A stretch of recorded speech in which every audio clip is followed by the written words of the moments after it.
है कि नेताओं ने जो लूट कर काला धन विदेशों में जमा किया है, इसको वापस लाकर इससे विकास करना है देश का। और ये लूट का धन 258 लाख करोड़ है, कोई मामूली रकम नहीं है। इसको वापस लाके विकास करना है। आप बोलेंगे ये कैसे आएगा? इसको वापस लाने के 4 रास्ते हैं। पहला रास्ता है कि जिन विदेशी बैंकों में ये धन जमा है, उन बैंकों में यह धन निजी संपत्ति के रूप में जमा है। व्यक्तिगत संपत्ति, किसी नेता की, किसी अधिकारी की व्यक्तिगत संपत्ति, निजी संपत्ति।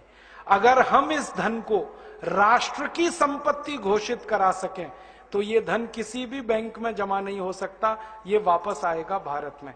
क्योंकि अंतर्राष्ट्रीय बैंकिंग व्यवस्था का एक नियम है, किसी भी देश की राष्ट्रीय संपत्ति उसी देश में जमा होती है, वो जिस देश की होती है, दूसरे देश में जमा नहीं हो सकती। तो अब तक जो जमा है वो निजी संपत्ति है, हम इसको राष्ट्र की संपत्ति बना दें तो ये वापस आएगा। आप बोलेंगे ये कौन करेगा? इस काम को करने के लिए 2 संस्थाएं हमारे पास हैं। एक का नाम है सुप्रीम कोर्ट और एक का नाम है संसद। सुप्रीम कोर्ट की ताकत है कि वो किसी भी संपत्ति को राष्ट्रीय संपत्ति घोषित कर सकता है। और सुप्रीम कोर्ट ने एक बार ऐसा किया था। यूरिया घोटाला हुआ जब नरसिम्हा राव के जमाने में, तो 133 करोड़ रुपए चला गया था देश के बाहर।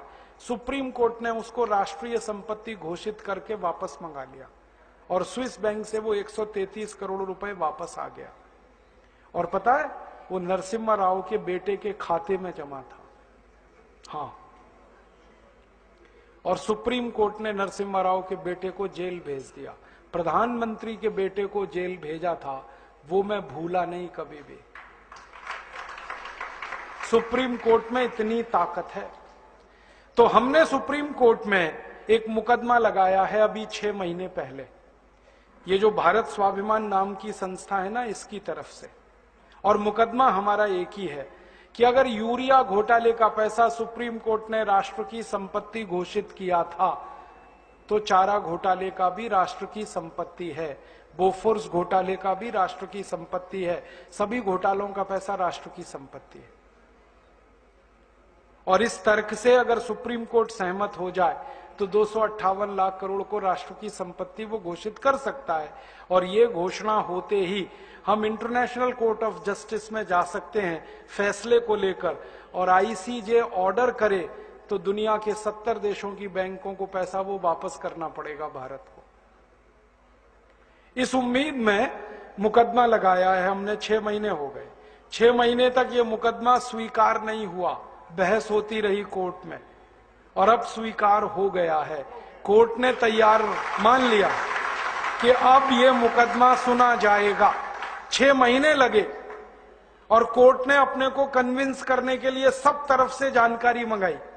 हमने कहा, उतने पे विश्वास नहीं किया कोर्ट ने। एक अंतर्राष्ट्रीय संस्था को कॉल किया कोर्ट ने, उसका नाम है ट्रांसपेरेंसी इंटरनेशनल। उन्होंने आके सारे दस्तावेज कोर्ट में पेश किए कि भारत का कितना ब्लैक मनी। फिर और एक संस्था को कॉल किया कोर्ट ने, उनका नाम है टैक्स जस्टिस नेटवर्क। उनको बुलाया, उन्होंने दस्तावेज दिए। फिर भारत के तमाम बड़े अधिकारियों को बुलाया कोर्ट ने, एनफोर्समेंट डायरेक्टरेट के, पूछा कि आपको मालूम है विदेशी बैंकों में खाते हैं? उन्होंने कहा हाँ खाते हैं। फिर सीबीआई वालों को बुलाया।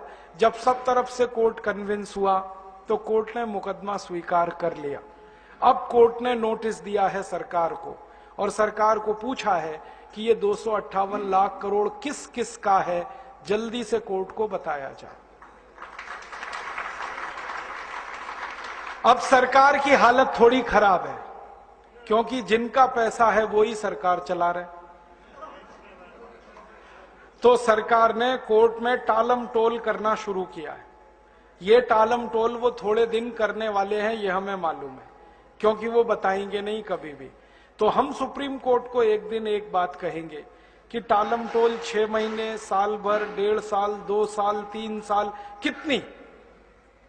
फिर हम सुप्रीम कोर्ट को कहेंगे आप तो एक्स पार्टी जजमेंट दे दो, और कोर्ट को ताकत है वो करने की। और हम कोर्ट को कहेंगे ये नहीं बता रहे किसका पैसा है, आप तो ये कह दो जिसका भी पैसा है वो भारत की राष्ट्रीय संपत्ति है, बात खत्म हो गई। और उम्मीद है कि कोर्ट ये फैसला देगा और ये फैसला हुआ तो 258 लाख करोड़ वापस आएगा। दूसरा रास्ता है अपने पास, वो ये कि हम संसद में अगले 4 सालों में एक प्रस्ताव पास कराना चाहते हैं, और वो प्रस्ताव ये है कि 15 अगस्त 1947 के बाद जितना भी धन भारत से बाहर गया वो भारत की राष्ट्रीय संपत्ति है। बस किसी का नाम नहीं लेना, किसी की बात नहीं कहना। 15 अगस्त 1947 के बाद जितना धन बाहर गया है भारत से हवाला के थ्रू, क्योंकि सब हवाला से ही जाता है, वो भारत की राष्ट्रीय संपत्ति है। संसद प्रस्ताव को पास करे। अब इस प्रस्ताव को रखेगा तो कोई एक सांसद, और वो हमें मिल ही जाएगा अगले 4 साल में। कोई तो माई का लाल मिलेगा, ऐसा तो नहीं है कि सब मर गए। और प्रस्ताव जब रखा जाएगा तब बहस होगी। बहस वाले दिन हम देखेंगे कि कौन कौन इस प्रस्ताव का विरोध कर रहा है। जो विरोध करेगा पक्की बात है खाते उसी के हैं, पैसा उसी का है, और सारा देश देखेगा बेईमान कौन कौन है संसद में। आप तो अपने सांसद पे नजर रखना बस, कि आपका सांसद क्या कह रहा है। हर एक इलाके में मैं घूम घूम के लोगों से एक ही बात कह रहा हूं कि जिस दिन ये प्रस्ताव आएगा टीवी पर बहस आएगी, क्योंकि अब डायरेक्ट टेलीकास्ट होने लगा है। आप अपने सांसद पे नजर रखना वो क्या कर रहा है, आपको पता चल जाएगा वो बेईमान है ईमानदार है। अब संसद में या तो प्रस्ताव गिरेगा या पास होगा। गिरेगा तो विरोध करने वाले सांसद ज्यादा चाहिए, तो सारा देश देखेगा बेईमान और हरामी कौन कौन है इस देश में। और या सांसद डर के मारे विरोध नहीं करेंगे तो झटके में प्रस्ताव पास हो जाएगा, और प्रस्ताव पास हुआ तो कानून बनेगा। अपने दोनों हाथ में लड्डू है, हमें कुछ खोना ही नहीं है, जो है पाना है। तो या तो बेईमानों को एक्सपोज करेंगे पूरे देश में और घूम घूम कर कहेंगे कि ऐसे हरामी और बेईमानों को दोबारा चुनकर मत भेजो, जो विदेशी पैसे को वापस लाना ही नहीं चाहते, जो देश को अमीर होने ही नहीं देना चाहते, जो गरीबी मिटने ही नहीं देना चाहते इस देश की।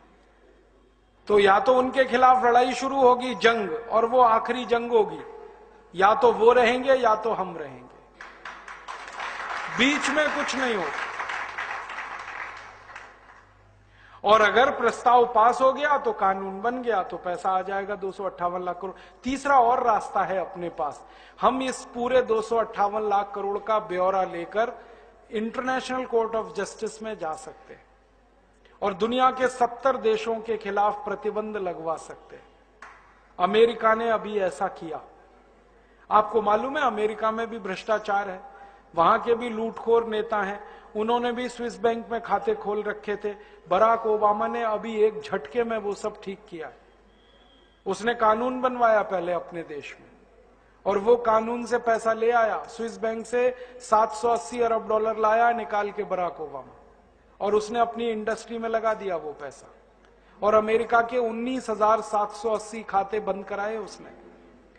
तो ये बराक ओबामा अगर कर सकता है तो भारत भी कर सकता है। बस अंतर इतना है कि अमेरिका को बराक ओबामा मिल गया है, भारत को एक बराक ओबामा की तलाश है। अगले 4-5 साल में मिलेगा, कोई ना कोई तो निकलेगा। भारत माता वीर विहीन नहीं है, निपूती नहीं है, बांझ नहीं है। जब जरूरत पड़ती है इस माता ने बड़े बड़े लाल पैदा किए हैं देश की समस्याओं का समाधान करने। आगे भी होगा, इसका विश्वास है हम। और ये काम हम बराक ओबामा की तरफ से भी कर सकते। बराक ओबामा ने अभी एक बहुत रोचक बात कही। हमारे प्रधानमंत्री गए थे अमेरिका, अभी मालूम है मनमोहन सिंह अमेरिका गए। बराक ओबामा ने मनमोहन सिंह को ऑफर किया, देखो मैंने स्विस बैंक से पैसे निकाल लिए, आपको निकलवाने? ऐसे ही बोला उसने, आपको निकलवाने, मैं मदद करता हूं आपकी। तो मनमोहन सिंह की ऊपर की सांस ऊपर, नीचे की नीचे, ना हां कहा ना कहा। फिर उसने कहा मैं भारत की मदद करना चाहता हूं सीरियसली इस काम में, और मैंने जैसे पैसा निकाला है स्विस बैंकों से मैं वो बताना चाहता हूं, आप ऐसे निकालो। अब मनमोहन सिंह चुपचाप लौट आए, क्योंकि उनको बोलते ही नहीं बनता, क्योंकि सरकार चलाने वालों का पैसा है, बात ही नहीं करते वो। तो बराक ओबामा तैयार है, वो कहता है मैं मदद करूंगा भारत की। क्यों? वो कहता है भारत की मदद इसलिए करनी है, भारत महान देश है, ये वो बोलता है। और भारत की महानता जब वो गिनाता है ना, तो सबसे पहले कहता भारत बजरंगबली का देश है, हनुमान जी का देश। और वो हनुमान जी का भगत है बराक ओबामा। उसने मंदिर बनाया, मालूम है? आधा ईसाई आधा मुसलमान बराक ओबामा हनुमान जी की पूजा कर रहा। जब वो चुनाव लड़ रहा था तो उसने बजरंगबली का मंदिर बनाया, जयपुर से मूर्ति मंगाई थी, स्थापित कराई। और पहला राष्ट्रपति है अमेरिका में जिसने दिवाली मनाई अभी। हाँ, दिवाली को हनुमान जी की पूजा होती है ना, उसने की वहां, पंडित जी को बुलाया उसने। और वो कहता भारत महान देश है क्योंकि महात्मा गांधी का देश है। वो महात्मा गांधी को गुरु मानता है अपना। उसके घर में एक ही फोटो है, वो महात्मा गांधी की। वो कहता है इसलिए मैं भारत की मदद करना चाहता हूं। अब भारत सरकार ही तैयार नहीं है मदद लेने के लिए। तो ये अपने पास और एक रास्ता है। तो अपने पास 4 रास्ते हैं। एक चौथा रास्ता है कि हम खुद चाहें तो स्विट्जरलैंड से दादागिरी करके ये पैसा ला सकते हैं। स्विट्जरलैंड के पास ना आर्मी है, ना एयरफोर्स है, ना नेवल फोर्स है, छोटा सा देश है। हाँ, जनसंख्या भी इतनी कम है जितनी तो हमारे एक जिले में है, उतनी तो स्विट्जरलैंड पूरे देश में नहीं। मैं तो मजाक में कभी कभी ये कहता हूं कि सारे भारतवासी, माफ करना ये कहने के लिए, इकट्ठे होकर पेशाब कर देंगे तो स्विट्जरलैंड बह जाएगा।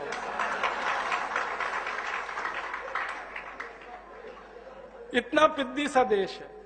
2 घंटे कार चलाओ तो स्विट्जरलैंड की सीमा खत्म हो जाती है, दूसरे देश में कार घुस जाती। पुलिस उनके पास है नहीं, आर्मी है नहीं, थोड़ी दादागिरी करो वो तो दे देंगे। अमेरिका ने अभी कहा था उनको कि इराक का ध्यान है, अफगानिस्तान का ध्यान है, वो आपका भी हाल हो सकता है। तुरंत उन्होंने पैसे निकाल के दे दिए, 1 मिनट नहीं लगा। तो अपने पास 4 रास्ते हैं। पहले तीनों रास्तों का उपयोग करेंगे। कानून से वो पैसा लाएंगे, क्योंकि गलत कानून के कारण वो पैसा गया है, तो कानून सही करके उसको वापस लाएंगे। और भविष्य में ये पैसा बाहर ना जाए, इसकी पक्की व्यवस्था करेंगे। पहला कानून बनाए